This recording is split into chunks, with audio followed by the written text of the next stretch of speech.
what was put in the 1600s was a complete and total takeover of the royal houses and the destruction of the noble houses that could have gotten away over, the last 400 years. And these families are owned and controlled. Why? Because they have the last solid title to the lands and the assets of the lands that the financialists want to use for their systems. You have to have somebody that has legitimate title, but you have to own and control every minute of their life. And every once in a while, you got to kill some of them. Yes. Or outright abuse them that they can never say anything about. Our elites are owned and controlled. Kinds of trouble and conflicts and stuff that happens in their families fueled by the people who own them to keep them in check and control, keep them in a constant state of anger and fear. People need to understand we have all these nice things. What still drives the world is murder. What still controls the world is murder right here at home, in our halls, our families, our communities at every level. And the ones that are in the worst danger of murder aren't the poor people in the poor communities with crime. It's the upper class families. Heaven forbid one of them should ever turn against the system or the regime. How many Kennedys were killed? But the oligarchs are in all-out war right now. I mean, unmitigated, no backing out. It is winner take all. Take the first step towards online privacy. Get NordVPN. When tyranny becomes law, rebellion becomes a duty. So said Thomas Jefferson. Go to bit.ly/lawful tax protest or bit.ly/make war history and find out why it is a criminal offence to pay central government or local government taxes in the UK. bit.ly/lawful tax protest or bit.ly/make war history. And let's make war history. Hi, EM. Good to be with you again. You as well, Rich. Yeah, we've done a video with Alex, and I think Graham Moore, and I think you and me. This is now the second time. I think so. Might be the third. Yeah, maybe the third. I don't know, but it's all good. It's all good. Love talking to you. And you suggested having a slightly different conversation. One about how our own personal history shapes how we are now. Yeah. Trauma. What does trauma do to shape a person, either to break them or to make of them something that can contribute? Yeah. Okay, and it's kind of curious and puzzling because I work as a child protection social worker, and of course I've had my own traumas. Yeah. But why do you think that's sort of relevant and pertinent?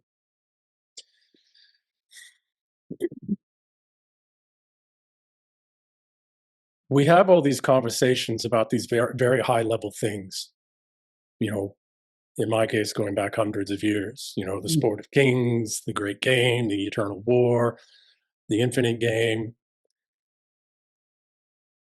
We talk about finance. We talk about alternative financial systems. We talk about all these complex things. Rarely do we ever talk about human beings and what human beings are individually going through. And were I someone who's trying to improve my understanding of how the world works, I might want to know that some of the people that are having these high-level conversations actually see me. I don't mean me personally, right? But I mean,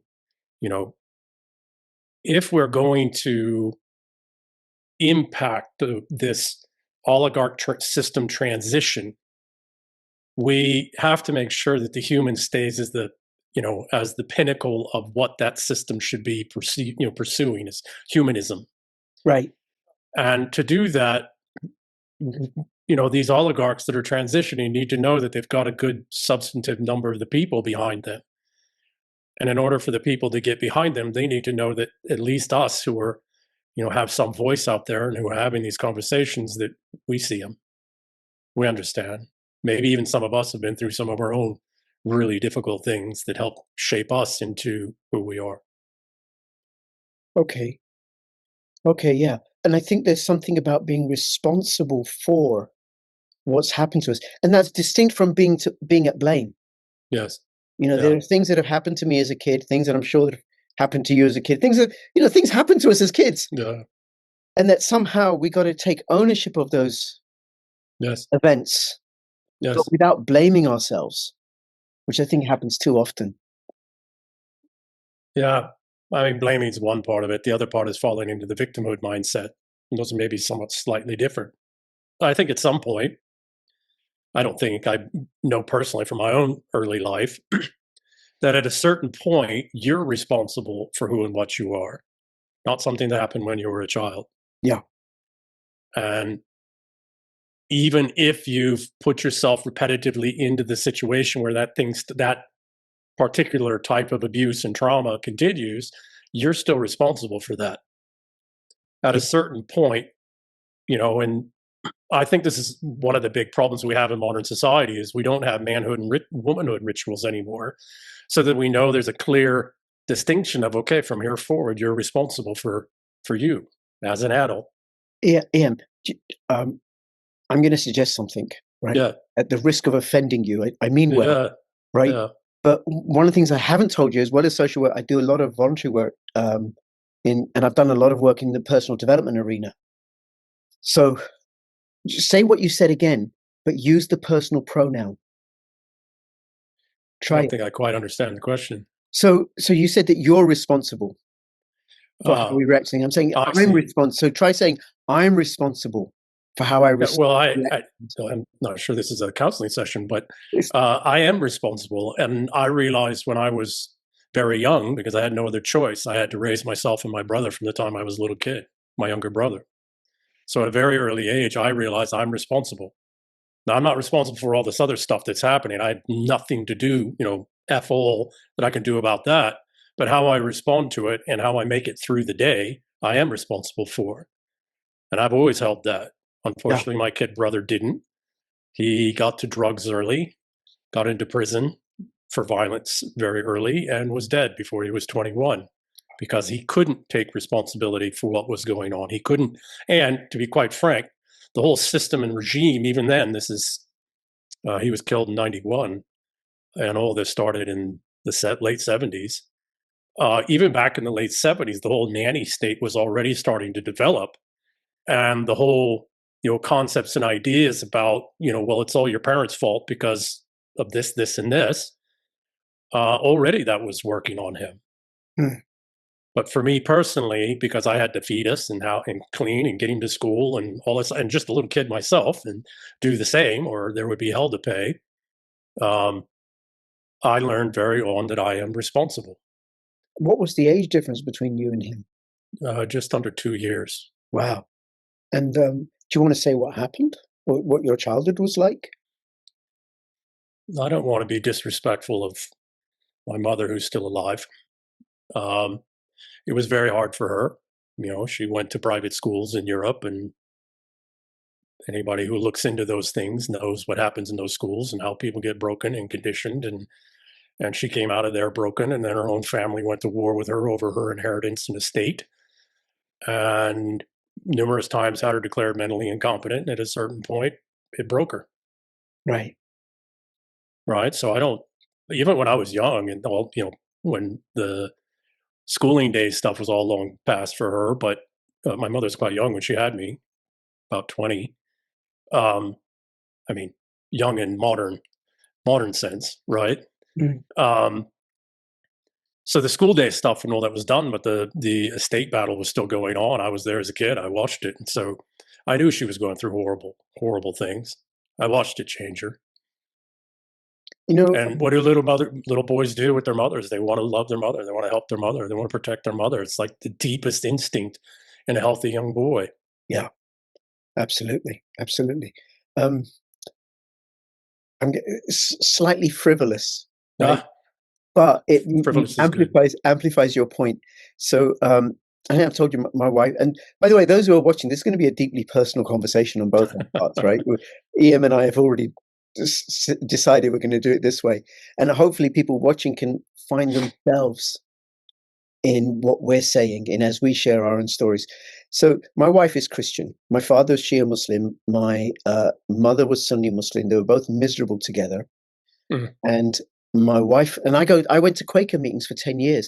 And actually that was in response to my firstborn dying after 5 weeks. He was born from sperm and then he died. Just had severe brain damage. And so I started going to Quaker meetings. And then a couple of years ago, I may have mentioned this in previous videos, my son, out of the blue, decides to become a Sufi Muslim. A devout Sufi. I'm like, great. good. It's good for a young man to have a moral code to live by. Yeah. He sent his mum this little Instagram clip, and it's this sonorous, deep Arab voice. In Islam, honor your mother, and then honor your mother, and then honor your mother, and then as an aside, then honor your father. So it just backs up what you say, right? Yeah. Mothers are the source of life. Healthy ones. Mothers are also, unfortunately, across millions of years of, living in the real world until this abnormality of the last century or so, also conditioned to sacrifice their children for the tribe. Yeah, no, that goes on. But what I War and mean conflict. is they give life. And then what you pointed to with regards to what happened to your mum in private school, and I assume happened to you, and it's something that I deal with all the time as a social worker, and it's one of the reasons why I decided to home educate, is it messes up attachment. Attachment gets messed up. Yeah, so two things. One, I fortunately never went through that experience, the one that we're referencing, okay? Private school, right? Yeah, well, I went to private schools, but I never Okay. went through that because I would fight. I would fight from the time I was a little kid, and like a cornered badger. So, and that moved me around to schools, right? Because I wasn't fit for that school or that school. That stuff does break people. I mean, Alex has talked about this in a couple of shows with different people. I don't know if it's been with you about this He's old done it with me as well, conditioning in yeah. the British European aristocratic systems, and it's real. The problem is it happens at lower levels too. It's not just the upper middle class and the lower upper class that it happens to. It's happening all over the place. Yeah. And I know that it happened to my younger brother. And that's part of what took him to drugs. And I called it out. And I told my mother. And I got beaten unconscious for it. Wow. How old were you? 7 or 8. Yeah. Okay. That would do. The attachment phase in human beings is 0 to 7. And Yeah, well, there's another piece there as well that you probably know because this is your profession, but there is oxytocin deficits in certain genetic lines, passes mother to mother, mother to daughter to daughter to daughter. And there are some families that just the women have oxytocin deficits. They don't bond well. I think it's an evolutionary thing. I think it tends to be in family. We see it in special operations, not just, but across all of the Five Eye kind of world, we see the same thing in the special operations guys. A whole lot of them have horrible relationships with their mothers. Yeah, it's a known thing. And if you look at talk to them and you do some neuroscience and hormone studies, et cetera, you realize, that was a mother that had an oxytocin deficit. They just didn't physiologically, neurologically bond with their child. Why? Well, because they come from a warrior lineage, and there's a much higher chance that their child's going to die in a combat. right. That I didn't know. What I do know, which I can add to what you're saying, is oxytocin is the attachment hormone. Yeah. Well, it binds. So it's an interesting thing we've been doing with the brains, helping guys recover from brain injury, is that in females, just oxytocin itself works extraordinarily well. Women that have attachment issues, women that have had their own oxytocin mother-daughter deficits when they were young. Excuse me. What we're finding in males is that the oxytocin on its own doesn't always work so well. But if it's bound with prolactin, it works better. It's more bioavailable for males. And we suspect it's because males don't really produce much of it. We get most of it from the mother initially, and then the bonding's there. And there's some pickup through when you have a wife and they have a child. It's, so there's stimulation of production of hormones in our cells. But we're finding in males, whole raw milk, unpasteurized whole raw milk, which has the bound prolactin and the oxytocin together, does extraordinarily well. Well, what have they been trying to make illegal, harder than everything else? I think, was it Rockefeller who did that in the US? By the way, I get raw milk, but I use it to make raw milk kefir. I drink a little bit of raw milk, but I No, make it still works because as long as you're not hard pasteurizing it that breaks down the molecules, the bonds of the proteins, then you're still getting it in your kefir. Yeah. Yeah. Wow, I didn't know that. I really like kefir as well. Well, got to do the A2 because we're more genetically designed to digest A2 versus the A1 A2 that you get most. But yeah, well, I get what I get. I don't know if it's that, if my local farm knows even, right? Now, so then, do you want to share some of the experiences you had as a kid? And then we can go on to how you think it shaped you, how you've dealt with them. It was rough. We went from absolute comfort to absolute dire poverty, living in a shack up in the mountains and going without food some days. We had no floor, no electricity, no running water. It snowed a lot and it was very cold in the winter. One of the most common things I remember from my childhood is being cold. And the crazy thing is I'm almost 60 now and I love the cold. So, in fact, I seek out and prefer the cold. It was a rough time. We had to provide for ourselves. It's the way that a lot of people in the world live today. So I'm not whining or crying or anything. In fact, it made me extraordinarily tough, and it made SEER school later in Special Forces rather easy. SEER school? What's that? Survival, evasion, resistance, escape. It's the POW training school. Even getting smacked around in the camp was like, whatever, dude. My mother hits harder. My mother hit harder than you.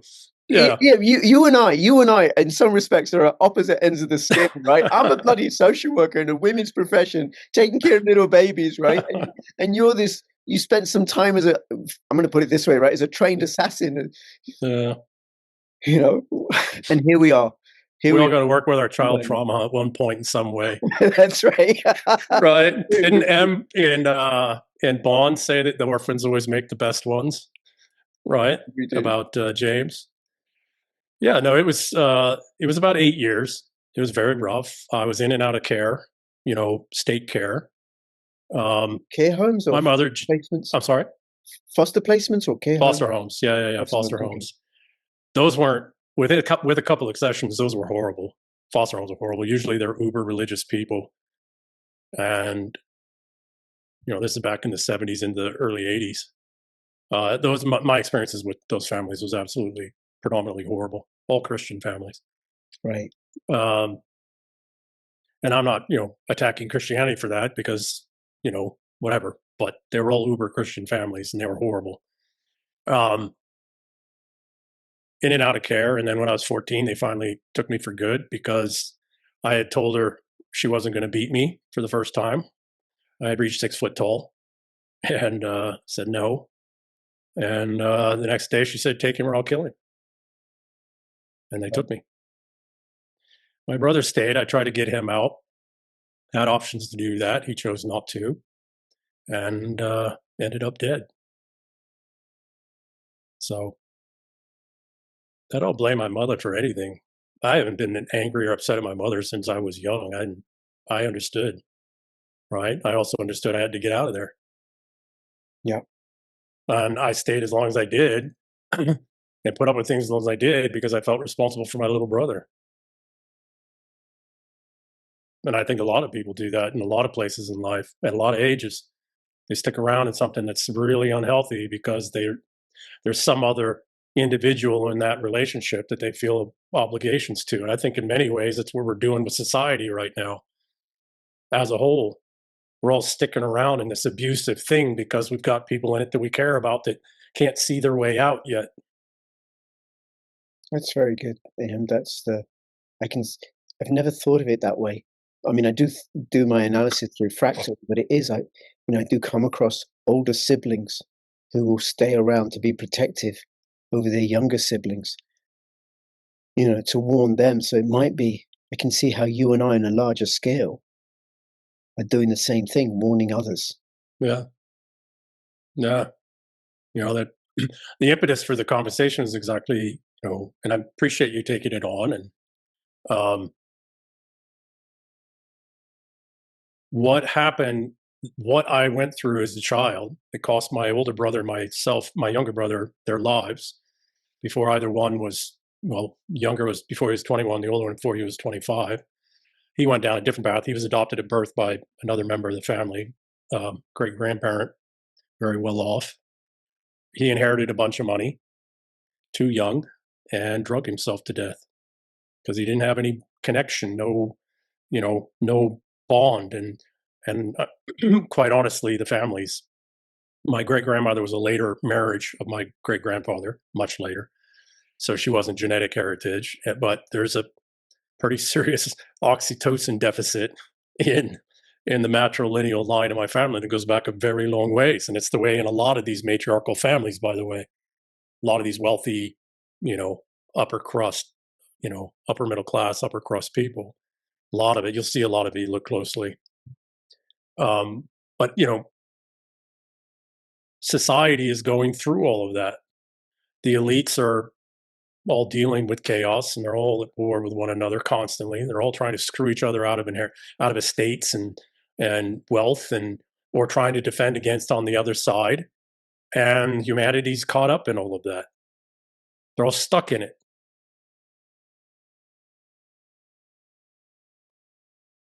Yeah. Yeah. I mean, I have to say something, because if you and I were sitting across the table chatting, we could both be silent for a while. It just doesn't work really well on a video recording. Yeah. Some people are going to listen to this on Podbean, right? They'll be like, what's happened? Oh, man. When you were talking there, I was just thinking about how the elites, the oligarchs, are competing over the wealth of nations. But it's all family to them. No, I get it. But it's the fractal model. Yeah, no, absolutely. Yeah, absolutely. But their internal conflicts and struggles play out across maybe in their family, if they're upper middle class, maybe 10,000 to 100,000 people, employees at different companies and different things. Lower upper class, billionaire, I guess, upper middle class and upper class are bigger numbers today than when I was younger, right? I remember when the Force 400 was down in like 400 million, and now it's in the tens of billions, right? But, if you look at the upper middle class, the lower upper class, the upper class, it's just a scaling of how many millions of, hundreds of thousands to millions of people are impacted by their internal family struggles and conflicts and battles and, and dealing with all of this kind of complex familial stuff that goes on. Like Susan Kukinder from Promethean Action, I don't know if you're familiar with them, they posted it a few days ago, and she was talking about how, in her analysis, Donald Trump is taking on the royal families of Europe. Yes. Drawing connections between the Norwegian and the Dutch and the British royal family and the German royal families. But I disagree with her in this, because those families haven't had any power for 400 years. They've been owned by the financialists, by the Praetorians. They don't have any real power. So they are the face, though. So wait a minute, even the Crown, which owns something like 20% of Canada? No power. Their security could snuff out any single one of the family any day, and I suspect that's actually why Diana was killed, as a threat. Stay in line. They're owned. Yeah. Right? Jimmy Savile was MI5 operation. All of it. When they were put in, and this goes to the abuse, the structured, organized abuse that happens in private schools, all the way up, by the way, to advanced schools, right? It's this conditioning, breakdown and condition the upper class. What was put in the 1600s was a complete and total takeover of the royal houses and the destruction of the noble houses that could have gotten away over, the last 400 years. And these families are owned and controlled. Why? Because they have the last solid title to the lands and the assets of the lands that the financialists want to use for their systems, for their banking and financialist systems. You have to have somebody that has legitimate title, but you have to own and control every minute of their life. Right. And every once in a while, you got to kill some of them. Jeez. Yes. Or outright abuse them in horrible ways that they can never say anything about. Okay, so I can see how King Charles could be at the effect of that. He, through control by Savile, parroting the WF line. But Queen Elizabeth, Yeah. how was she different? Or how did she resist all this, if she did at all? What happened to the empire under her? It was all parsed off, all handed off to the financialist. All of the title to the royal lands, most of the title to the royal lands were partitioned off. What's happened under Queen Elizabeth, but it started under her father and her grandfather. And I suspect this is why Edward VII didn't want any part of it and just bailed out, is that title to the crown lands of the British Empire was steadily parceled off in these independence movements. Title was transferred. Was the title transferred to those lands? Or was it maybe, or was it held as collateral for the debts that those former colonies took on? Who actually owns the title now? Is it the crown? We don't know. We don't know. No. And now they want to take the crowns down because there's no real value to them anymore, and they're an expensive, subterfuge to maintain. And you need somebody to blame for the collapse of the current system. Okay. And then one of the things Tom Luongo says is about how Prince William is a sovereigntist. Now, I've never really quizzed Tom about a lot of what Tom says, and you and Alex and Harley and Susan I listen to. I don't necessarily agree with or discount. I'm going to see how it plays out. I'm interested and I'll learn. But I think that's a view that you also hold as well about Prince William as a sovereigntist. I think the reason Harry had a fit and got himself booted out of the house is because he's a staunch sovereigntist and realized that they have no power. At some point, he had the sit-down conversation. Probably threats. Somebody probably told him about who killed his mother and why. That's interesting. And he said, fuck this, I'm out of here. And how do you do that? Well, like there was this guy back several centuries ago named King George III. He acted crazy. Non compos mentis. What's Trump doing? Yeah. Yep. So something I realized, again, I have no animus whatsoever, no trauma, burden, none of that stuff from my childhood. My mother went through it before me. Others have gone, her grandma, it's just what happens in these families, these old houses.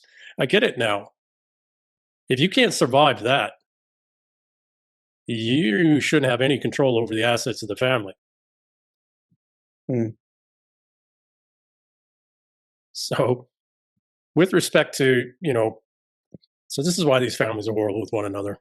And most of them don't know that consciously, but some do. I've heard it openly spoken. Yeah. Right? If you can't take power from me, you shouldn't have it. If you can't survive what I'm throwing at you, you shouldn't have power. I work a lot with families. I don't see these struggles because the families that I work with, they're the poorest of the poor. They're really distressed. They don't have those resources to fight over. Yeah. But I do see the generational trauma being passed down. And a lot of it is dad hits mum because granddad hit grandmother because great-granddad hit great-grandmother. And Goes so on. Both ways, by the way. There's women abuse men just as much, in fact, a little bit more physically than et cetera. So I want to be careful there, and I want to put this all on women, but let's not make women out to be blameless in all of this. No, absolutely. I've dealt. I didn't have a father growing up. No, Ian, thank you. It's a good point. I've dealt with women who are perpetrators of domestic abuse, which goes on to one of the things that you've talked about estrogens and how they do it through manipulation and control and coercion, whereas men, we can do it through brute strength. Yeah, if we're physical enough. Yeah. Right? Yeah. So I want to get to what you just articulated there, because I think this is actually important. Remember what I articulated about the internal struggles of a family impact X numbers of people. The people you are working with are the ones that are experiencing that. And most of the reason these people have multi-generational traumas because they haven't been able to break multi-general locking into this social milieu. I don't want to say poverty, et cetera, because we found it, you get people out of poverty, it doesn't necessarily change. But, Theodore Dalrymple, I'm sure you're quite familiar with, wrote that book called Life at the Bottom. And what he articulated is that the lower classes is a mindset. It's a cultural neuroemotive framework. Well, why did that neuroemotive cultural framework exist? Because that social class is dealing with trauma, is dealing with abuse. From what? Well, yes, they perpetuate it internally and they got their own issues, but they're dealing with the abuse that's coming from the upper classes. Yeah. Just like you and your brother growing up, you and your brothers growing up as little boys are dealing with abuse that's happening several levels up within your Correct. And going back generations, not even current, right? And it's not necessarily, and this is another thing that I hear, so-and-so does. And by the way, my adopted father, original stock American, going back to 1650s family, he's a master's of so they were my foster parents, my last ones, private foster care. They adopted me. I was a teenager, and that doesn't happen, but they adopted me. And he went back to college, went to Syracuse, got his master's in child welfare, and went into child welfare for almost 40 years. Wow. And he did that because he was trying to figure out what the hell had been going on with me. And I was pretty okay, actually, but, when I was in this private foster care program, they would engage with other kids and families, and you'd see all this trauma stuff. And I had my own attachment issues, as you touched on earlier, right? That was my big attachment issues. But he went into the work for, almost 40 years. He still does it as a consultant, where he provides thought leadership, et cetera. So, again, though, what I was saying, so I've seen this argument that, dad hits mom because of, no, I don't think so. I think dad hits mom because dad's stressed out of his frickin' mind. Sure. But there's a propensity to go that way because of the way that person's been reared. It's not, and because of something you said where they don't break the line. Well, that does happen. I don't disagree with that. So, epigenetic trauma and epigenetic memory is a very real thing, right? Women aren't also blameless in this either. Not at all. And they can I agree with you. Real abusive, painful things that is like, what is my, so again, man should never hit a woman, mostly. There are some times when a man needs to maybe not kill her, not knock her out, all that, but I never hit my mother. But there was one time I told her no. And the next day she said, get rid of him or I'll kill him. Because she realized at some point when she came at me, I was physical enough now, big enough that I was probably going to react, even if I didn't want to, just instinctively. Yeah. Right? Especially if she went after my kid brother. Yeah. Right. And again, I'm not, my mother's pain was my mother's pain. She's almost 80 years old. She's still dealing with all of that. Right. So my thought is this. People want me to be upset at somebody else because of something they said or did. I'm like, I only got to put up with that person for like 3 minutes. They got to live with themselves every minute of the day. That's worse than anything I could say or do to them. Right? Yeah. But point I'm trying to get at is this, is that, and maybe not quite very well, is that upper class families, upper middle class families are dealing with a whole lot of internal struggles and pain. And people need to realize, I've been out amongst poor families. I've been out amongst very wealthy families. The families that treat each other the worst, that have the darkest freaking secrets, ain't the poor families. Now, that's true in some cases. Mm. But the ones that have got the just like horrible, unreal stuff that happens for decades or ever, it's the upper middle class and the upper class. Well, these are the oligarchs. These are, your high-level managerial peoples. Well, they're feuding over spoils, I assume. Well, usually internally, though, into their own family or the families associated with, et cetera. But it turns out it's rarely over spoils. It's the wealth that the family has access to. But it's not the wealth. It's usually power and credibility and influence. Right. The money is usually secure because it's in structures and multi-tiered structures, and there's administrators for that, and et cetera. And the families that don't do that don't stick around very long. They're usually gone second generation out, if not sooner. Right. But the families that are that have real wealth and assets, those are pretty much out of control of anybody in the family.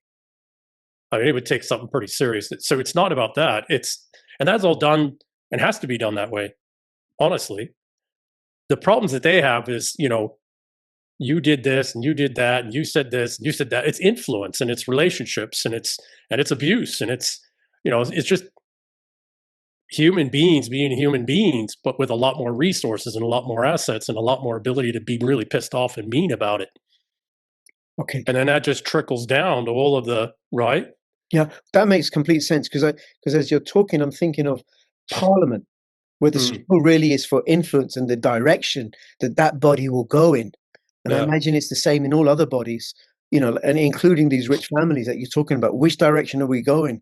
Or was it King Fahad was killed by his nephew? So you have royal families feuding to determine which direction they're going to go in. Well, and you have families, going back to the earlier comment, I don't know a single upper crust family anywhere in the West that isn't owned by their security. And that security was created, if not earlier, back to the 1600s for the royal houses and the noble houses. For all the oligarchic families, that's all been put in place since World War II.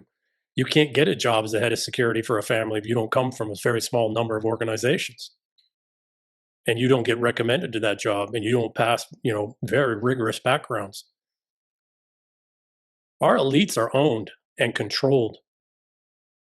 This would be and all kinds of trouble and conflicts and stuff that happens in their families fueled by the people who own them to keep them in check and control, to keep them in a constant state of anger and fear. Okay. Now, and then shape that, right? And then when you say that, all I can think of are like the security guards or whatever, and the butlers, but there's more to it than that, I suspect. Oh, it's the guys in the suits with the guns, or it's intelligence assets. The Praetorian Guard. Yeah, well, it's the Praetorian Guard. That's exactly right. What's happened since the 1600s is the steady emplacement of the Praetorian Guard, the steady takeover. I now call them the Devil's Legions because I think it's more appropriate, right? Because the last 25 years, they've added all the terrorist organizations of the world, or virtually all of them, under their command and control, and now they're using them to overthrow nations. You think they don't use them to threaten people's, wealthy people's families? And then who controls them would be the financialists. Who want control of these families because they want these families to do these things to extract as much as they can from the people and from the assets of the land, so they can maximize their profits, their, that they siphon off, so that they can increase the valuations of the assets and properties until they're ready to collapse it all, because it's just not functional anymore. It's such a mess, and you've taken so much out of it and not reinvested, it doesn't really function anymore.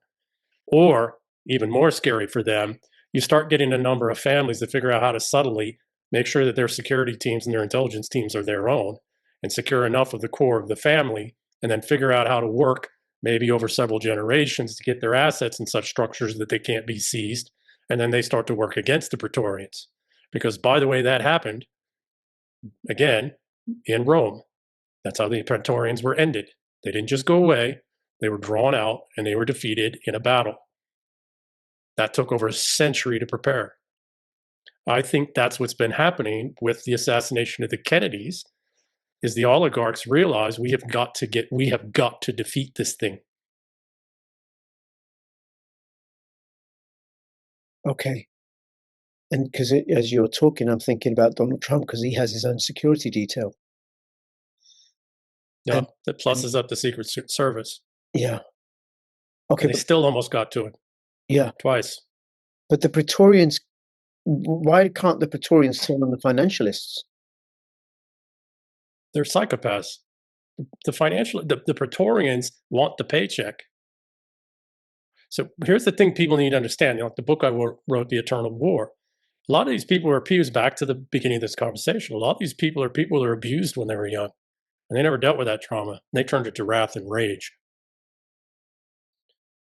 Right? There are certain organizations in our intelligence world, and even our law enforcement worlds and our special operations, that select for psychopathy, violent psychopathy.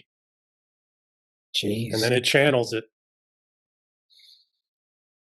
And then one of the mistakes that I make, which is I think all human beings make is assuming, like already always naturally assuming that other people think like me.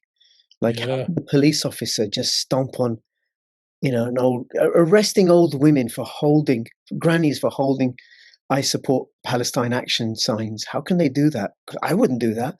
But then I'm not a social worker because I'm So most, psychopathic. yeah, well, most of those aren't psychopathic. They're sociopaths with pretty serious trauma.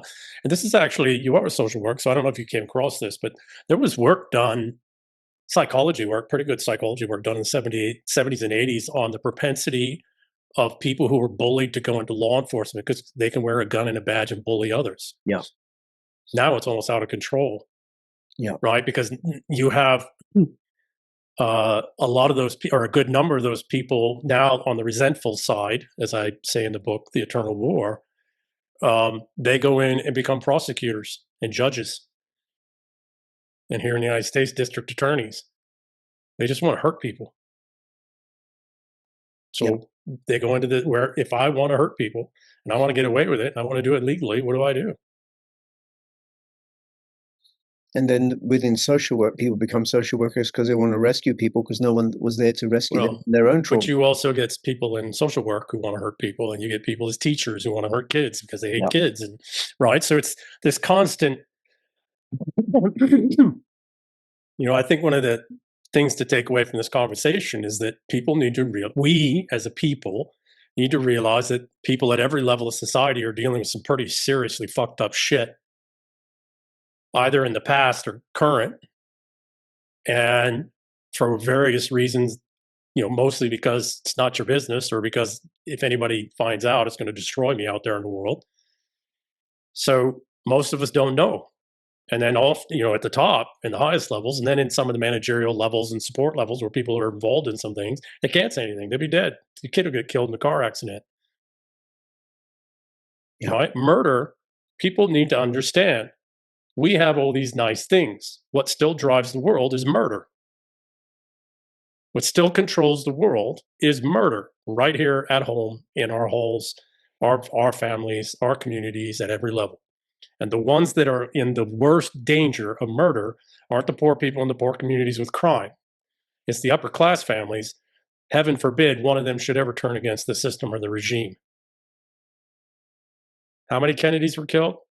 And oh, by the way, that other one was probably blackmailed. He probably wasn't driving that car when it went into the river in Chappaquiddick.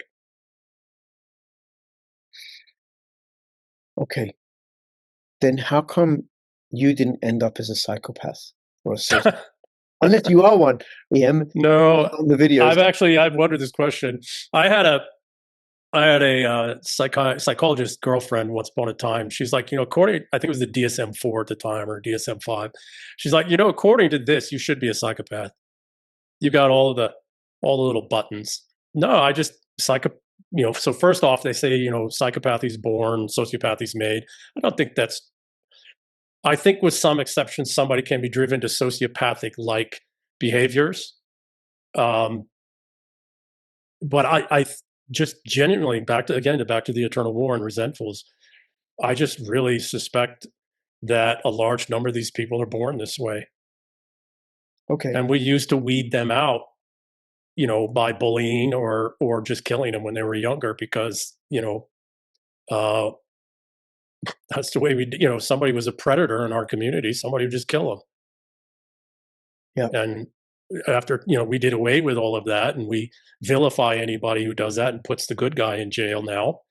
And so at a certain point, you wind up with a disproportionate number of psychopaths and sociopaths who've been that way since they're born. And by the way, you can see it in little kids, 2-3 years of age behavior. You can start seeing it in the way they treat and interact with other kids. You really start to see it, up towards, as you mentioned earlier, about the age of 7. You can see it. Okay. And unfortunately, because of our modern, nanny state and our touchy-feely modern world where we don't believe that murder and malevolence are real and that it's still driving most everything, you wind up with a disproportionate number of these people in positions where they can do real harm. Now, back to your question, why don't they just turn on? Because they're fucking psychopathic and sociopaths and their brains don't work well. They don't, how does that brain work? It's not capable of sustaining structures and systems and internal balance and all of that. It can't. So it doesn't want to own or control the system. It just wants to continue to be paid well or comfortably, whatever that means for them, so they can continue to do their predation. Okay, I'm going to add something to you as a mix. You're now a mix. Yeah. I'm going to add something. One is, listening to you, I'm thinking, you're not that different from me. Ultimately, we're all human beings, right? Yeah. Stuff happened to us as kids, and then we're working to somehow stop that from happening to others, which would suggest a certain degree of empathy and compassion. Yeah. Yeah. And when we're younger, it gets weaponized against us. How do you mean? I went on and married my mother. Right. Right. I thought I could, right? I thought I was an adult and I was mature and I could help this person. And no disrespect to her, right? She gave me an amazing daughter, and she, in her own way, forced me through some very painful years to become a strong, capable man. I'm grateful. Genuinely grateful. Right? So where you and I might differ a little bit, and one, I think it's because of profession, I realized fairly early, well, I wouldn't say fairly early on, I was probably in my mid-30s when I finally realized that I can't help anybody out of nothing. The only thing I can do is help them see, and then maybe give them some tools so they can help themselves out of it. Now, you work in a profession where you're making choices about pulling people out or, so that's different. Right? It's part of the reason why I went into to be a Green Beret. We're teachers. Now, what do we teach? We teach the 7 elements of power and how do you exercise those in this complex environment. And yeah, we've got to shoot some people here and there, and and that's part of it too. It's training. How do we help you become self-sufficient? It's why I wanted to become a Green Beret. It's how do you teach a people? Right? It's like somebody's in an abusive situation. Do you go, in like it's been in some movies and things, right? Where like there's a fight going on and somebody's being abused, and strong, capable person standing there, a man normally, right? And he could go in and break it up, pull a kid out, but the kid wouldn't learn how to defend himself. So he puts something on the ground, a weapon or something, and points him to it, and make sure nobody goes pick it up. And it's a test of manhood. Will you, and it isn't just for men, right? Because women go through this in their own ways, but it's, will you pick up what is being provided to you so that you can defend yourself and get yourself out of here? And a whole lot of us need to be doing that right now, because we need to stop waiting for somebody, one of these oligarchs. Families are going through their own internal struggles and their own threats and their own dangers, and they've got their own security could kill them at any minute. We need to stop waiting for them to wade into the fight and save us. They're throwing out things that they can here and there and keeping the fight from burning us down the best that they can. But we need to take a step, we need to take responsibility for our own trauma and our own bullshit and our own pain. And we need to get our way out. We need to fight our way out. And oh, by the way, what does that do? That takes some of the burden off of them so that they can better fight at their level. Yeah, because the alternative doesn't bear thinking about. Well, then we just replace one slave master with, we allow the few good ones, right? As James Billingpole says, one of the few goodies, right? We let the few goodies get overwhelmed and destroyed. And then when we wind up with a more abusive system than we had before. It just might, had 3 better channels on Netflix. And come with legalized cocaine. Who knows? Yeah. Right, because that's what they do. How do they keep the slaves fighting amongst themselves? How do they, so you got to keep the trauma load going. How do you keep the trauma load going on the bottom 50? You got to keep it at the top 5. And that's a whole different kind of fight and a whole different level of conflict and, abuse and everything else. You got to keep that all going. And then, when the bottom 50 becomes 60, 70, because most all the assets have been stripped out and all of the upward mobility is gone, you get the drugs on the opioids, right? The opiates. You don't want to use religion anymore, though, because they can organize around that. So you give them all this other stuff, right? And so what, now we're basically legalized prostitution with OnlyFans and all this other stuff and marijuana and all this. Then quite literally, the next steps is outright legal prostitution, which they're talking about openly, and legalized cocaine. Well, legalized prostitution is this kind of like the leading towards it is the way this Bonnie Blue is being It's promoted. exactly right. And that's also being used. I have no doubt she's being funded to try, feed her own trauma, so that it incentivized young males, foreign young males, to rape English women because they're lascivious. Old fancy $5 word. Yeah. I guarantee you that's not a psychological operation being run, her and this other one. Yeah, no, that sickens me, and I can get it. Having been in Pakistan, never been to Afghanistan, but having some idea of the culture there, because in Northwest Frontier Province, it's the Pashtun, Waziristan, Khans, people where they don't have. I mean, I grew up here I've been here since I was 5, so I'm fully inculcated in the conversation that there is here. But in those places where it's like, no, it's they do think of Western women as loose and immoral because they go around dressed, they're not wearing burqas and stuff. Well, it's less about the dress, because, at certain periods of time, women could dress that way too. It's about the behavior. Yeah. And unfortunately, it's not all women. It's how they justify their behavior. Yeah. And that cultural and it's women being funded and backed and supported to participate willingly in their own trauma and their own abuse. And it's being done specifically by resentful powers and matriarchs in particular, who are locked in genetic warfare.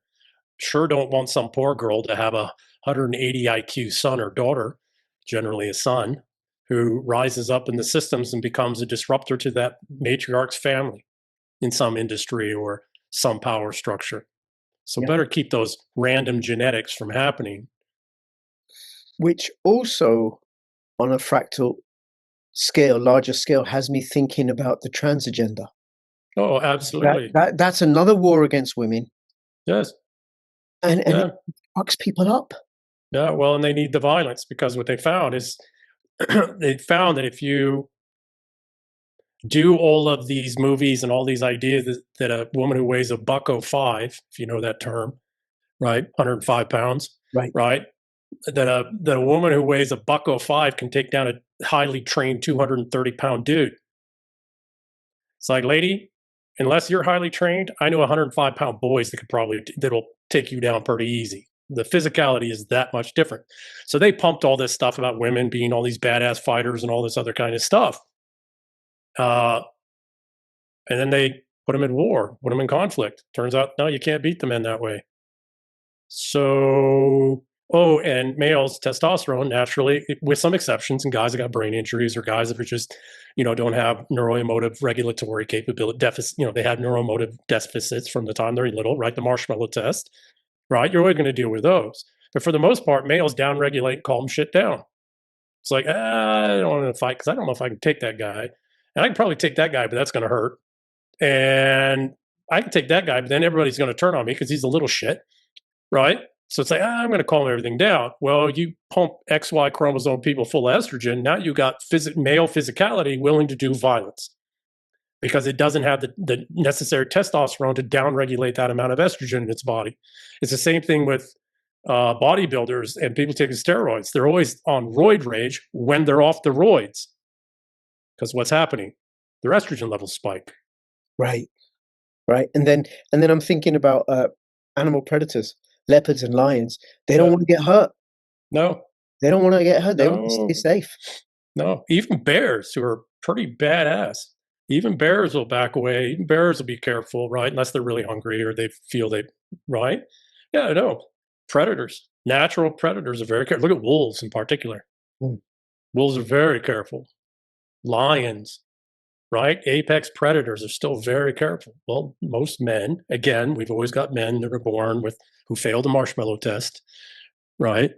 And then men that have brain injuries, so they have inhibitory neuron damage, which is predominantly what happens with brain injuries, whether it's toxins or physical, blow or shockwave. They have impulse control issues. And impulse control is a function of attachment, because attachment grows the brain. And Mhm. the more Interesting. there's a book I recommend. I absolutely like, A General Theory of Love. It's a book about neuroscience, but it reads like poetry. Mm. And it is about how attachment grows the brain, and it's the conduit through which love travels. So we did certain things with our kids. We co-slept because I said to my wife, "Look, chimpanzees don't put their babies in another tree, Yeah. right?" Yeah, we did the same with our daughter. I Yeah. I baby Calm, mellow, slept through the night, didn't all wake of up it. crying because they're right next to mommy and daddy, and then we Uh, carried them in a sling until they were like 3 years old. And yeah, the sling, right? And yeah, breastfed for about over 2 years each of yeah, them. yeah, yeah, So all that, and then we kept them at home. I'm not giving my kids away to yeah, yeah, yeah, familiar yeah, strangers. yeah, yeah, Chimpanzees don't do that.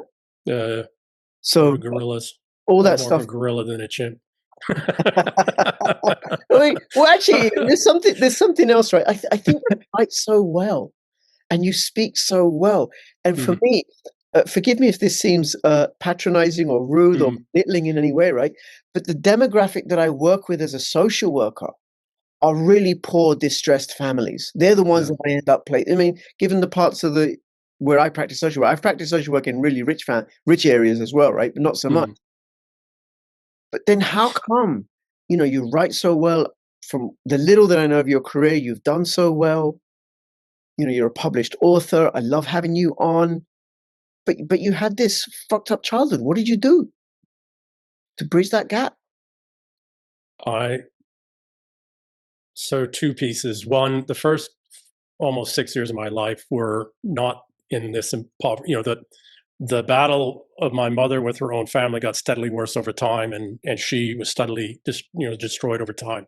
So the first 5 6 years of my life were one lived in genuine luxury and Right. comfort, and had a nanny and all those things. And nannies are huge because they shelter and guide and provide a different kind of attachment, but a You got a certain kind of constant attachment. caregiver. That's really important. Yeah, and because of the family I do come from, there was always reading and education, and being erudite was always, even when my mother was in the worst of her years. And then there was an 8-year stretch of time, and then I was brought out of the family, and a couple of years later, I was put in another very good, family. So that has a lot to do with it. But the other part, just from time with my younger brother and my older brother and other people, the biggest lie that's fostered on humanity is that we're all bloody equal. We ain't. Okay, Some of us are just wired differently. right. Some of us are just wired for whatever reason. There's a small number of us, and we find them in special operations and in the harder, more dangerous roles, shall we say, that are just wired for a preternatural calm. No matter what was going on, I was always able to disconnect a little bit and just remain calm. Doesn't mean I didn't enjoy it. Doesn't mean it didn't hurt. Doesn't mean it wasn't, brutal. It doesn't mean that I wasn't dealing with pain, but that, you know, for whatever reason, from the time I was young, I've just always had a preternatural calm. Okay. I don't know if you're familiar with the Gallup Strength Finder test. Gallup Strength. Yeah, I've heard, but I don't. Yeah, yeah, Yeah, yeah. I think it's about $50, maybe $75, Mhm. and it's based on a database of about 15 million people. Well, And their argument is that our talents are hardwired into our brain, yeah, are invisible to us. yeah, To do this test takes about half an hour, and then it says what your talents are. What we're really great at is invisible to us, yeah. because I take it for granted, and because the internal and external culture is all about fixing what's wrong with me. But if I think of Muhammad Ali and Elvis, they discovered their talents by accident. And then they say, discover what your natural talents are, and then reorganize your life and your Around. activities and everything so that you're maximizing. So Muhammad Ali should box Mhm. and Elvis should sing, not the other way Yeah, around. And one yeah. of the things that I discovered about myself, and just listening to you, is like, I really enjoy child protection social work, the rough end. Mhm. Yeah, I'm great in an emergency because I keep calm. But I yeah, didn't know that. yeah, yeah, yeah. It's the calm. What made Muhammad Ali so good in a fight? He was calm. Fist flying, guys trying to knock his head off with a single punch. He was calm. What made And Elvis didn't so successful until it didn't because of the drugs and the stress was that with all the fame and all of the work that went into, he was calm. Look at younger Elvis and then different Elvis. They're very different people, and the drugs got involved and all that stuff, right? yeah, The it is. most You know, when you say calm, it's that ability to not react, that impulse control. I can step back a little bit, and the stepping back a little bit, going. So the way in which I survived the worst of my mother is I always disconnected. I disappeared into books mostly, and the horses, and I could get out in the countryside, and that's one of the beautiful things. And she was cool with that because she can calm down and, etc. Um, but the people that I know that are preternaturally calm, they have this ability to disconnect without being a psychopath or a sociopath. Yeah. Right? They can take a step back, they can go into an internal place, and also not being an escapist, right? Because that's another form of danger and threat. But they can go into this internal place, like that's not happening to me. That's not touching me, or even if it is happening to me, it's not happening to the real me. And the guys that you hear this from specifically are the guys that were POWs in World War II, in Vietnam, etc. And without exception, the guys that were able to get out of there sane and whole, even with years sometimes of horrible treatment, where they'll tell you without exception they were able to go to an internal place, disconnect. It wasn't happening to them. They could let it play out, respond where they needed to, and then when it was over, come back. Which reminds me of Putin,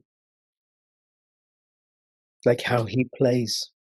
Well, I'm going to say this so I see this also in Trump. And Right. everybody talks about he's this, and this. And the ones that I'm at a place now where I'm hearing an interview with somebody, and I might even agree with some of the stuff to say, the moment they say that Trump's just a narcissist, I turn it off. I'm done listening to anything they have to say. Right? He's operating in it, and I'm no apologist for Trump.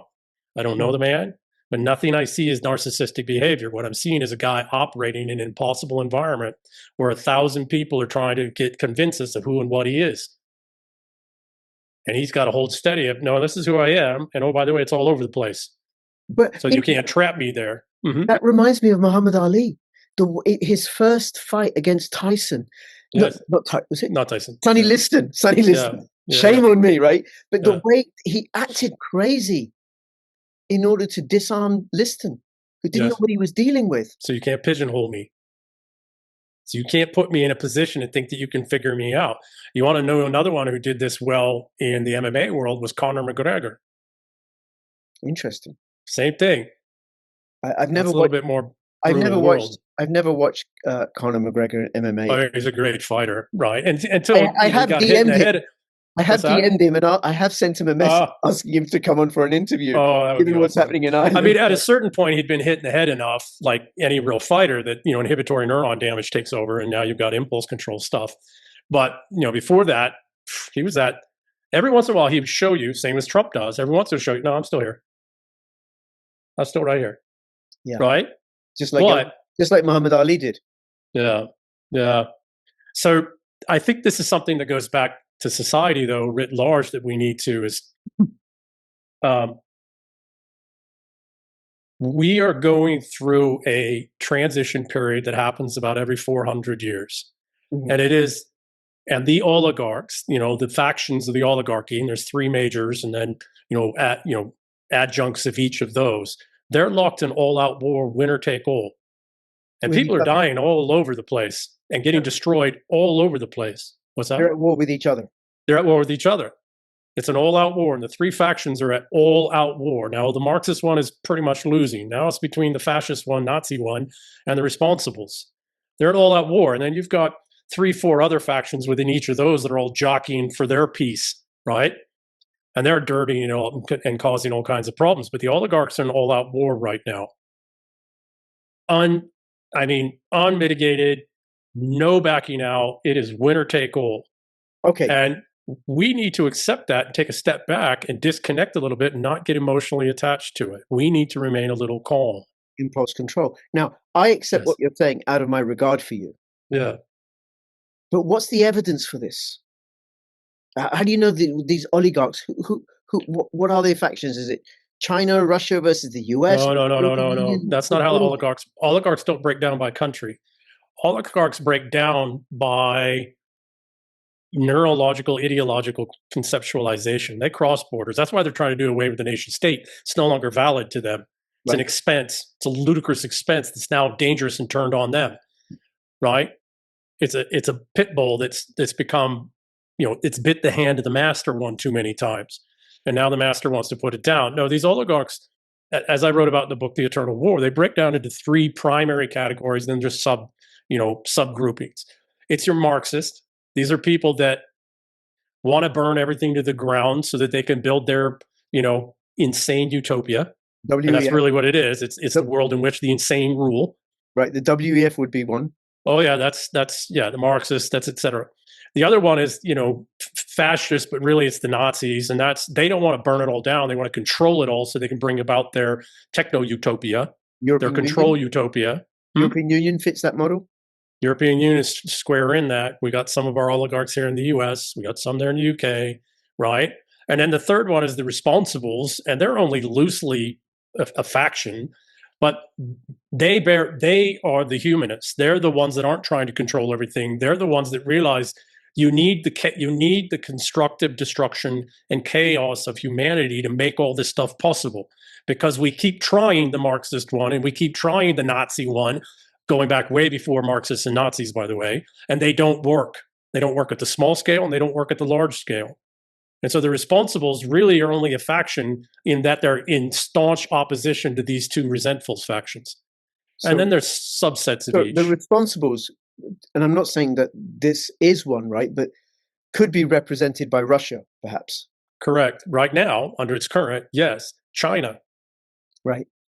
Now, not under Mao and not under Stalin and not under, the quote unquote Marxist, right? But currently, yes. And you want another one that's responsible, although it's got a lot of factional issues because of, a lot of outside influence is Persia. That's why we're going so hard against the Iranians. And Ibrahim Traore in Burkina Faso, perhaps? And I'm going to back off from there. He's got all the trappings of and not just him, but the others that have joined, etc.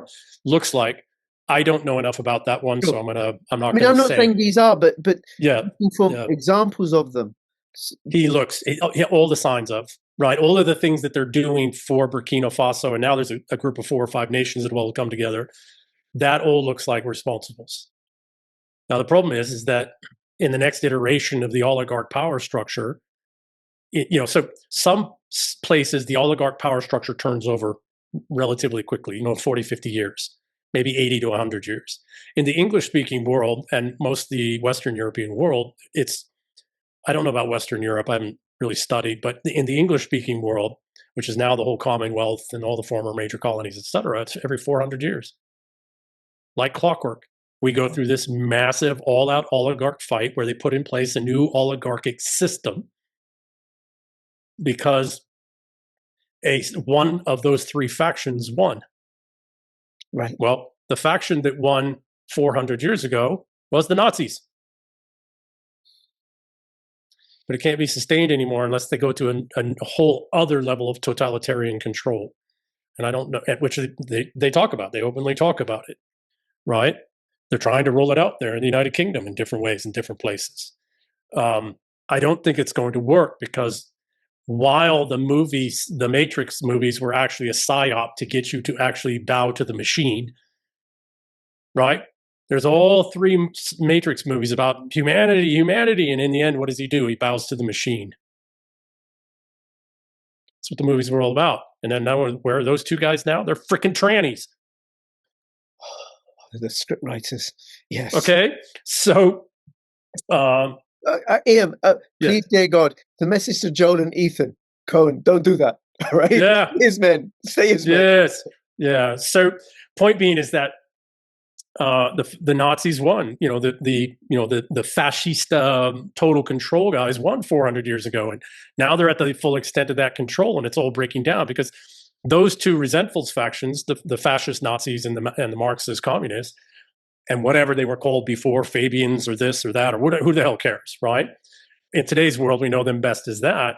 They're both extractive systems that put nothing back into the actual system and the people. And so neither one of them are actually sustainable beyond a certain point. At a certain point, there's no more to take.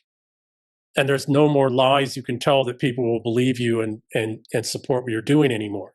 And for both of those, we're at that. Okay, why 400 years? What is the deal? I don't know what it is. In the English-speaking world, it's just happened about 400 years. What I think it is two parts, and I think they're related. One is I suspect it has something to do with the nature of the English language. Okay.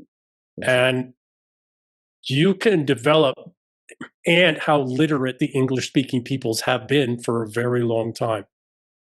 And this is something a king set in motion, by the way. 3 kings in a row, right? Alfred, Edward, Athelstan, and really started under Egbert, Alfred's grandfather, this push for literacy. So I suspect it has to do with the nature and the structure of the English language and the literacy rate amongst the English-speaking peoples. We're at a certain point where, we've run through all the lies and all the scenario iterations of lies, and then we're able, with English, to go, shut the fuck up, that's a lie. And we're able to pick it up real quick, no matter how they adapt it. So I suspect it has to do with the nature of English and lie detection. Something.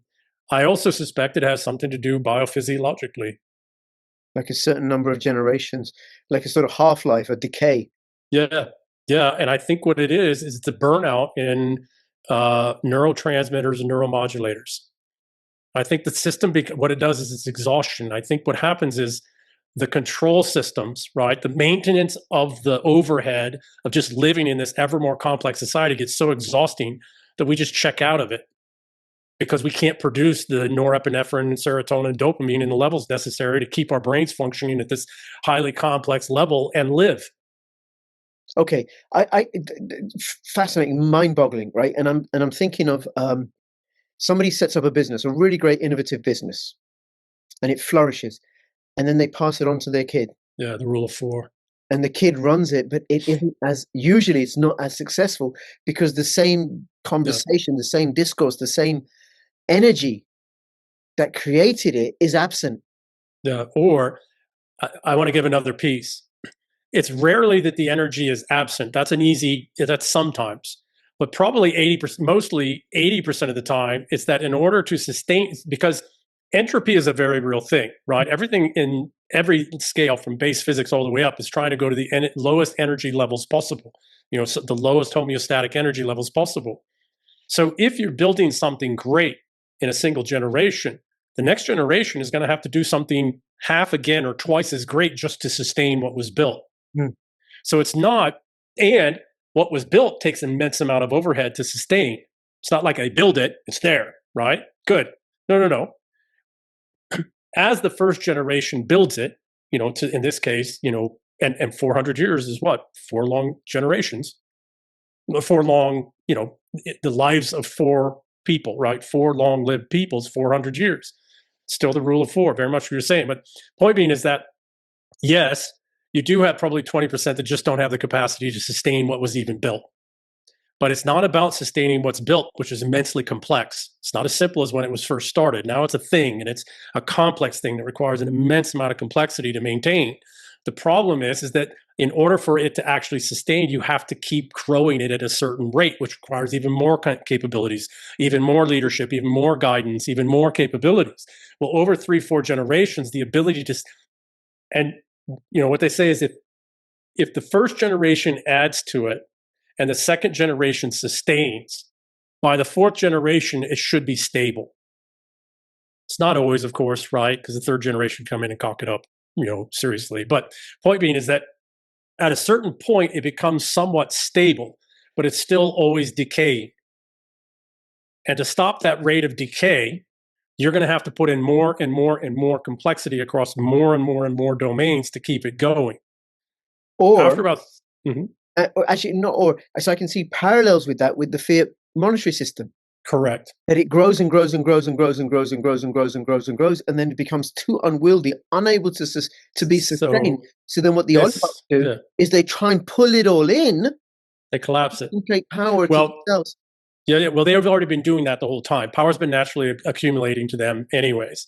The problem is that the current system becomes so complex. This gets back to the brain burnout, right? Where you don't have enough people in your populace that can just sustain this complex thing anymore. I mean, look right now, nothing works, right? Try and work with customer service of any major corporation. If you can get to anything that even responds, that isn't some bot that just puts you in a circular freaking conversation. These are people who make revenues that are, need to care about the customer. Nothing works anymore. Why? Because it's just overly complex. It's not that the assets have accumulated to a small number of oligarchs.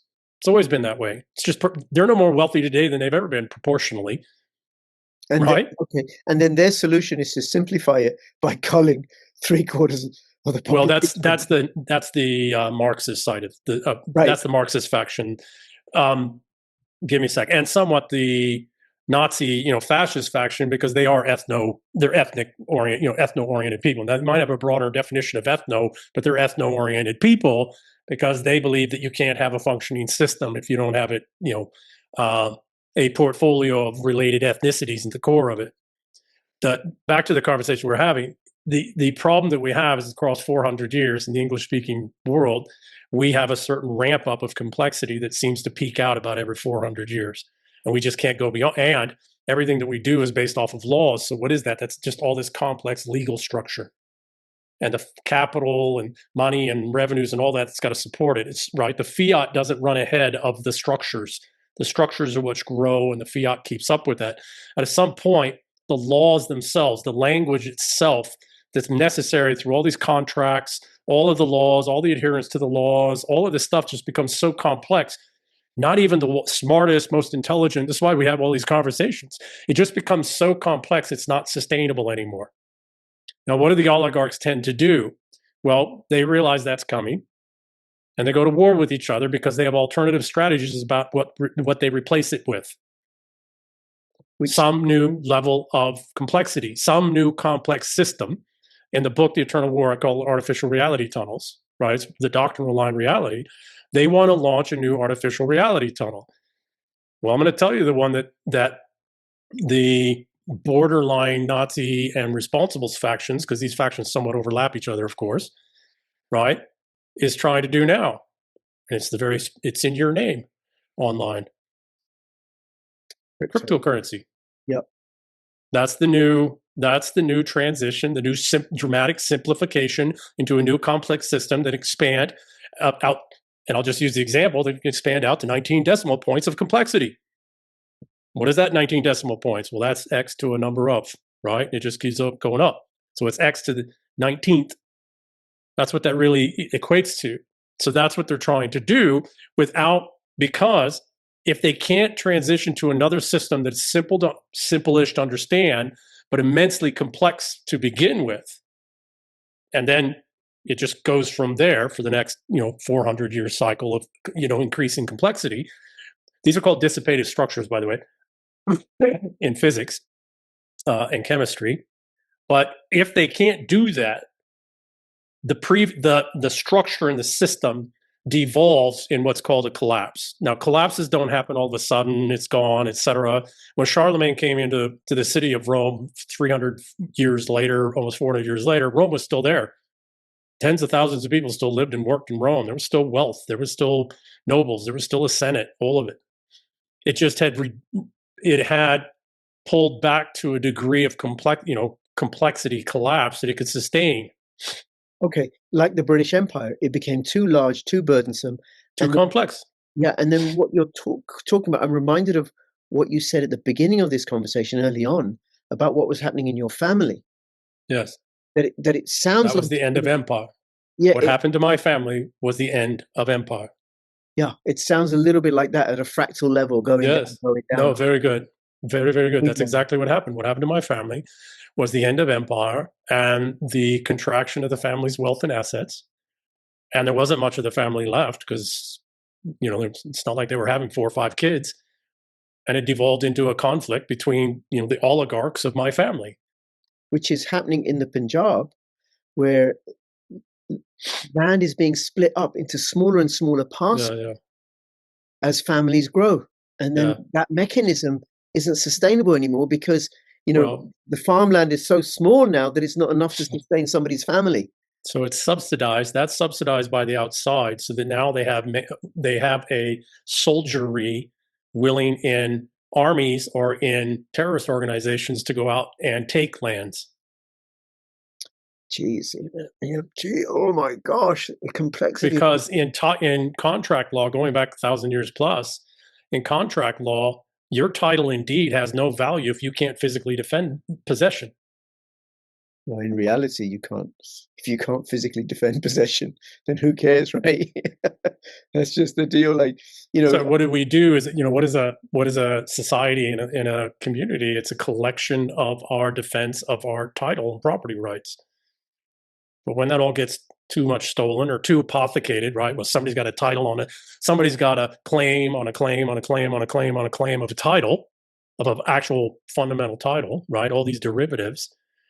And they're siphoning off, proceeds and, asset appreciation and all these structures and things that have nothing to do with the ones who actually own the title. At some point, there's nothing there to defend anymore. And it becomes, in terms of there's no reason for us to continue to defend all these other, add-on claims to the title. And at some point, it's like, I'll fight you for it. And then if I lose, I lose the land. If I lose, I lose, because contractually I've already lost it. There's no value coming back to me as the title owner at all. So I've already lost it. So I might as well fight you for it. And okay, so then, and that goes on at a family level, and that's happening between. That's why they're flooding all of the West with foreigners. Between the Zionists and Gaza and Russia train over Donbass. I'm not arguing whether it's right or wrong. I'm just drawing parallels. Well, the Donbass is a little bit different because when we did the Maidan coup to try and, put in place the government that would go to war with Russia, we backed and funded and supported the death of tens of thousands of people in the Donbass. Yep. Because they're ethnically Russian, and they said, no, we're not going to join the government, and we're not going to do this. So they started shelling them in 2014, and we backed all of that. That wasn't about a land grab. It was about a land grab, but of Russia. Yes. But what did Russia prove? Russia proved, we'll fight you for it. Yeah, you ain't getting it. We'll stand and fight for our lands. Oh, Ian, what are we going to do, right? It's been absolutely fascinating, because I said you would go for an hour, and we'd been about an hour and a half or something, right? And we could carry on for hours and hours and hours and hours, and perhaps one day, over a coffee, or I'll have a sparkling water, right? You may have a bevy, I don't know, right? We shall continue this conversation, but it's just human beings being human at all levels. Correct. And here's the thing we need to do so that we don't lose our own lands right now. So we need to realize that people at every level of society are hurting.